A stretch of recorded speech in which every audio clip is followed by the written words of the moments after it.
রিষড়ায় পাকচর যোগের অভিযোগে যুবক গ্রেপ্তার। সন্তানদের দেখে রেখো স্ত্রীকে ফোন করে এমন কথাই বলেছিলেন জাফর শামস ওরফে শানি। এরপর রিষড়ার সন্ধ্যা বাজার এলাকা থেকে তাকে গ্রেপ্তার করে বেঙ্গল এসটিএফ এর এসটিএস সেল। জানা গিয়েছে একসময় রিষড়ার গান্ধী সড়কের একটি ভাড়া বাড়িতে পরিবার নিয়ে থাকতেন শানি। প্রায় 7 বছর আগে তারা তপসিয়ায় চলে যান। এসটিএফ সূত্রে অভিযোগ, পাকিস্তানি গুপ্তচর সংস্থা আইএসআই এর এজেন্ট হিসেবে ধৃত রানা রউফকে নিজের বন্ধু পরিচয় দিয়ে সালকিয়ার একটি কলকারখানায় কাজ পাইয়ে দিয়েছিলেন শানি। এমনকি রানা রউফের ভারতীয় পরিচয়পত্র তৈরিতেও সে সাহায্য করেছিল বলেই অভিযোগ। রানা রউফ গ্রেপ্তার হবার পর তপসিয়া থেকে আরও দুজনকে গ্রেপ্তার করে এসটিএফ। পরিস্থিতি বুঝে পুরনো পরিচিতি এলাকা রিষড়া ফিরে আসেন তিনি। অভিযোগ, সান্ধ্য বাজারে চাবিওয়ালা শেখ সহবার ভিকির কাছে মোবাইল ফোন নিয়ে বাড়িতে স্ত্রীকে ফোন করে শানি। সন্তানদের দেখে রাখার কথা বলার কিছুক্ষণের মধ্যেই এসটিএফ তাকে গ্রেপ্তার করে। স্থানীয় বাসিন্দাদের দাবি, শানিকে এভাবে গ্রেপ্তার হতে দেখে তারা হতবাক। একসময় গান্ধী সড়কের যে টালির বাড়িতে পরিবারটি থাকতো সেখানে এখন তৈরি হয়েছে আবাসন। স্থানীয়দের কথায় শানির বাবা একসময় রিষড়ার জুট মিলে কাজ করতেন। দুই বোনের বিয়ের পর পরিবারটি তপসিয়ায় চলে যায়। তবে প্রশ্ন উঠছে, শিক্ষা ও সচেতনতার অভাব কি যুবকদের এমন অপরাধের পথে ঠেলে দিতে পারে, নাকি এর পেছনে রয়েছে আরও গভীর কোনো নেটওয়ার্ক? পুরো ঘটনার তদন্ত চালাচ্ছে বেঙ্গল এসটিএফ। অভিযোগগুলির সত্যতা তদন্তের পরই স্পষ্ট হবে। আরও আপডেট পেতে চোখ রাখুন A1 নিউজ বাংলাতে।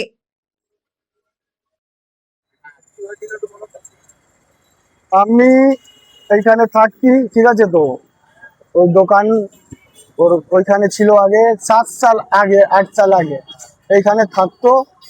কোথায় থেকে এসছে বলেছে আমার মোবাইলে চার্জ নেই, আপনি আমাকে ফোনটা একটু কোথাও করবো। ও ফোন কাকে করেছে, ওর জানানা আছে, দিদি ওয়াইফকে করেছে। তারপরে এসেছে, অফিসার ধরে নিয়ে চলে গেছে।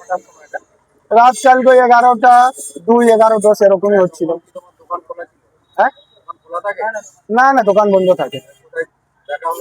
আমি তো এখানে থাকি, আমার বাড়ি এইখানে। ও আছে এখানে, জল খেতে গেছিল, বাস ওইখানে ধরে পরে নিয়ে চলে গেল। পুলিশ দেখলাম না, পুলিশ কোটা ছিল, আমি চলে গেছিলাম ভেতরে, তারপরে চলে আসলাম। হ্যাঁ, ওই 5-10 মিনিট, বাস 5-10 মিনিট। অনেকদিন পরে এসছে। কে? না না, ওর সঙ্গে চিনা না, এমনি বন্ধু আছে, অনেক বন্ধু আছে। ওর সঙ্গে কি চিনা থাকবে? ও পার্স বিক্রি করতাম আগে, অনেক দিন আগে লিঙ্ক ছিল। কোথায় থেকে এসছে জানি না আমি, কি করেছে আমার নিজেই মাথা খারাপ হচ্ছে সত্যি। ও তো পাকিস্তানি যে চর ধরা পড়েছে, ওর সঙ্গে লিংক আছে। হ্যাঁ হ্যাঁ, এত বড় তেরা ভূত। জানতে না, এটা জানতে আমি কিছু জানি না। তোমাকে পুলিশ কি বলেনি যে ফোনে আমাকে কেন বলবো? আমি তো কিছু করি চেক করে? না না না না, ওর মধ্যে কিছু থাকলেই তো করবে।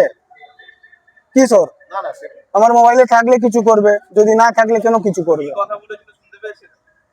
ও বলেছে বাচ্চাকে ভালো করে রাখবে, আমার বিবিকে ভালো করে রাখবে। ছোট বাচ্চা আছে তোর, ও বলছে আমার বাচ্চাকে ভালো করে রাখবি, বাস এটাই কথা হয়েছে, আর কিছু। বলেছিল কিছু? ওর বিবি বলছি তো। হ্যাঁ, বিবি। ও কথা বলতে বলতে কি পুলিশ চুপ হয়ে গেল?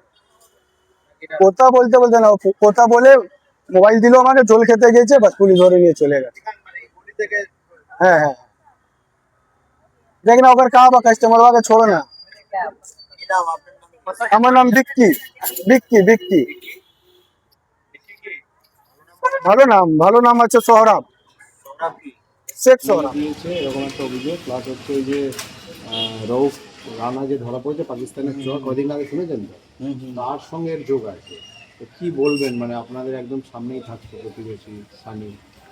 তো 6-7 বছর আগের মতন থাকতো, কিন্তু ভালোই ছিল ছেলেটা, কোনো এই নেই। দিদি কাজ করতো, 2 ভাই, বোনরাও কলকাতাতে বিয়ে হয়েছে। তারপর এখান থেকে যখন বাড়িওয়ালা ওদের সরিয়ে দিল, বিল্ডিং বানালো, ওরা কলকাতা শিফট হয়ে গেছে। মানে কোথায় চলে গেল? কলকাতায় সেটা প্রতিক্রিয়া দিকে মনে হয় আমরা শুনেছি। এবার ও কি কোনো দেখেছেন আচরণ কীরকম ছিল? বা এইখানে তো খুবই ভালো, সেটাই তো আমরা শুনে অবাক, একদম ভালো ছিল, মেলামেশা সবার সাথে? একদম। কে কে থাকতো এখানে? মা বাবা বোন সবাই থাকতো। কি করতো এখানে যখন থাকতো কাজ? এখানে ওর বাবা তো মিলে চাকরি করতো, দুটো মিলে চাকরি করতো। আর ও ছেলে তো এখানে আমরা যখন দেখতাম তখন পড়াশোনা করতো। এখান থেকে কোনো কাজ করিনি, কলকাতা শিফট হয়ে তাহলে গদির কাজ করে। গদির কাজ।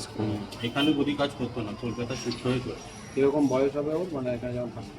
এখানে যখন ছিল মোটামুটি ওর 14-15 বছর। আর এই যে এসটিএফ ওকে ধরলো কালকে, এখান থেকেই ধরেছে সন্ধ্যাবাজারে এখান থেকে। না, আমরা তো খবরই পাই না।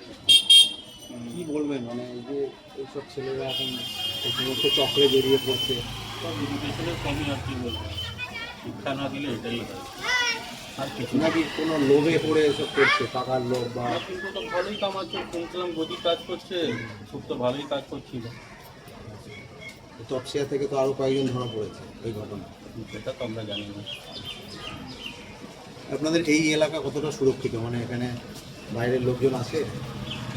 না, এই জায়গাটা আমাদের তো খুবই ভালো, শান্তিপূর্ণ। এখানে কিছু কখনো আজ পর্যন্ত হয় না। বাইরের লোক কেউ ভাড়া থাকতে আসে এখানে? না, এখানে মোটামুটি সব আমাদের সব নিজের, আর সবার মোটামুটি সব নিজেদেরই বাড়ি। এখানে ভাড়া বেশি নেই। পুলিশ টুলিশ আসে মানে খোঁজ খবর নিতে? হ্যাঁ, এমনি তো পুলিশরা রাউন্ডিং করে। আর সব সিসি ক্যামেরা রয়েছে দেখছি সব বাড়িতে? হ্যাঁ, সবাই এমনি কোনো অসুবিধা তো নেই? যে এই ছেলেটি যে এরকম হয়ে যাবে ভাবতে পারেনি। আমি তো শুনে সেটাই অবাক হয়ে গেলাম আর কি। এমনি কেমন ছেলে ছিল আপনাদের? খুবই ভালো, বললাম তো। ঠিক আছে। আপনার নামটা বলুন। ওয়াসি আহমদ। হ্যাঁ, ওয়াসি আহমদ। ওয়াসি আহমদ। সমাজকে ধ্বংস করে। হতাশ না হয়ে সহায়তা নিন। যোগাযোগ করুন সেবা ফাউন্ডেশনে, নিমতিতা, দফাহাট, মুর্শিদাবাদ। যোগাযোগের নম্বর 6294848332 অথবা 7866022187। এখন কেমন বোধ করছেন? আমি অনেক ভালো আছি।